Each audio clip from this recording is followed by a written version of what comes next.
Hey, the beginner blacksmith here. Welcome back. Like I said a while ago, I got a bunch of these railroad spikes, so I'm just doing a lot of different projects with these that I've seen other people doing, just getting ideas from the community online, which has been super fun. A few weeks back, I made this fullering tool. I just welded some round stock together, and it's just kind of a spring. I do need to secure it and put a square under there so I can get it in my hardy hole because it kind of moves around on me quite a bit. But it worked well for this project. Basically, I'm creating a divide here just to differentiate the handle portion of this project from the tool portion of the project. And this fullering tool worked great. I was able to get a nice, clearly defined divide here. Beforehand, I was having to do this over the edge of my anvil, and it was just tough.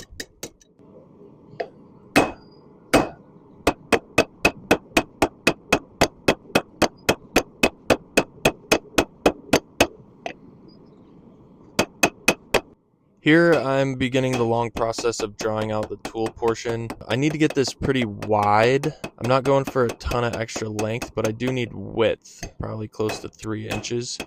So I'm starting just by kind of flattening it out, and then I'm going to use my cross peen to start pulling out the edges and getting more of that width. But before we get there, really trying to keep a nice definition divide between the handle and the tool.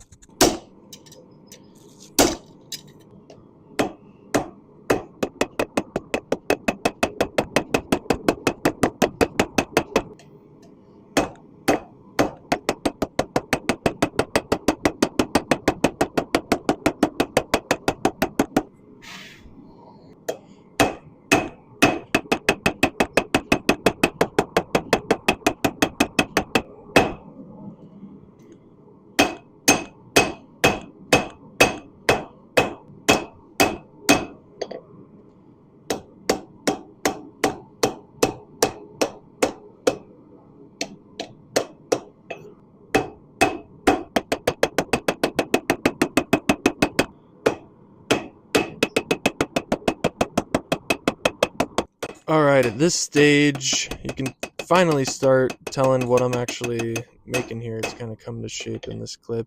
It's a little garden trowel. I'm just drawing this thing out. I'm trying to get it thin and wide with a bit of a taper from the base of the handle to the tip. I'm intentionally leaving the tip blunt. It helps with weed pulling, helps kind of pop the roots. I didn't want it to be super pointy, so that's why it looks like that.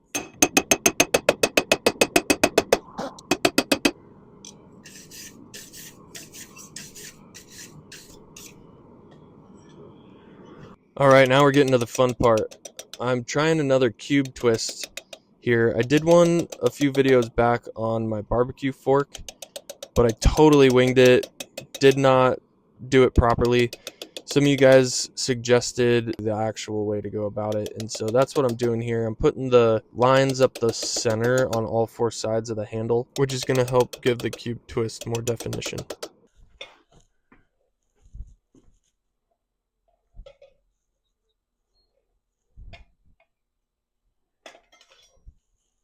Another big thing I learned on that last cube twist handle was I cut the cubes with an angle grinder, and there was just too much space in between the cubes. So this time I took the time to use a hacksaw.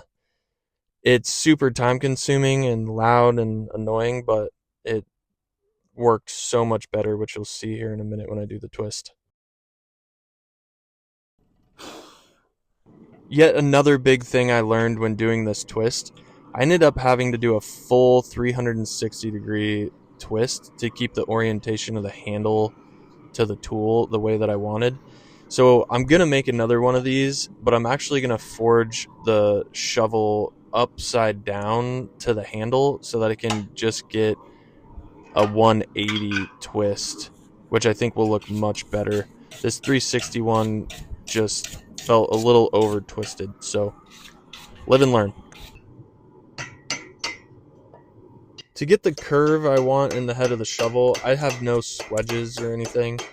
So I found this pipe that had roughly the bend to it that I was looking for, and I just got the head of the shovel hot, put it over this thing and hit it with the wooden dowel to try to get that marginal, just ever so slight curve, and it worked pretty well. Here I'm doing my tried and true cut brush finish. Just get it hot, put the cut brush on it. It gets the forge scale off of there, gives it a nice kind of bluish shine, and just cleans it up pretty easy. I wanted to clean up these corners, so I did a little file work just to make them even and smooth. Aesthetically, I wanted the divide between the tool and the handle to be uniform and nice and rounded, because your fingers are going to be going up against this portion of the tool. This is the last bit of file work I did. I used some needle files to just round off the edges of all the cubes. They were pretty sharp, and this is a handle, so just want it to be comfortable. I just went through and kind of knocked down all the corners and all the sharp edges on all the cubes, and it felt really great. And the last bit of cleanup here, just taking it to my belt grinder and getting the edges of the shovel nice and smooth. They were still pretty rough from the forging, so just cleaned it up. And last but not least, a little beeswax finish. This is actually like beeswax candle wax. I had a bunch of it, my wife uses it, and I figured I'd try it for a finish.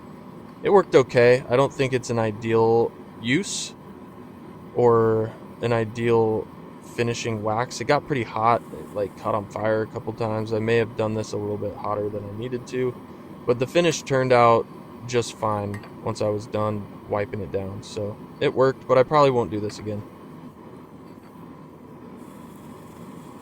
Hey, the beginner blacksmith here. Finished product, one garden shovel. A few videos back, I did a cube twist on a barbecue fork. Some of you mentioned that I needed to put lines down each of the 4 sides up the middle before I cut the cubes and twisted it. Thank you for the tip. I did that this time, and I think it turned out much better. Love your guys' feedback. Like the channel says, I'm a beginner, so I welcome it, and I'm trying to learn, so thank you. It's super rough and rugged. It's gonna do the job. This thing's gonna last. My mom was telling me her garden shovels always fall apart. This one's not gonna fall apart. Love the one-piece construction on it. I'm gonna do a little series of garden tools. I think I'll do a little rake, a little hoe, and maybe like a garden knife type thing. If this is your first time here, thank you so much. If you've been watching for a while, you guys rock. If you like what you see, give it a like, give it a subscribe, follow along for the next video. This is the Beginner Blacksmith. Thanks so much for watching. Have a great day.